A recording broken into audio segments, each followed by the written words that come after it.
शेतकरी बंधूंनो, हल्ली सततचा पाऊस व ढगाळ वातावरणामुळे भात पिकामध्ये करप्याप्रमाणे लक्षणे दिसून येत आहेत. परंतु नक्की करपा आहे किंवा झिंकची कमतरता आहे हे ओळखून त्यानुसार उपाययोजना करणे आवश्यक आहे.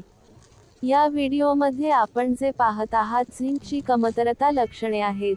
अधिकच्या पावसामुळे व ढगाळ वातावरणामुळे सूर्यप्रकाश न मिळाल्यामुळे जमिनीतील सूक्ष्म अन्नद्रव्ये घेण्यास पिकास अडथळा निर्माण होतो, त्यामुळे ही लक्षणे दिसू शकतात. जास्त म्हणजे झिंकची कमतरता लक्षणं: पानांवर पांढरे पट्टे दिसतात, जी नंतर तपकिरी होतात. पानांची वाढ थांबते. उपाय: झिंक सल्फेट 20 किलो प्रति एकर. झिंक सल्फेट हे खत जमिनीतून द्या. झिंक सल्फेट फवारणी: 5 ग्रॅम प्रति लिटर पाण्यात मिसळून फवारणी करावी. ही माहिती इतर शेतकऱ्यांनाही शेअर करा आणि कोकण कृषी चॅनलला सबस्क्राईब करायला विसरू नका.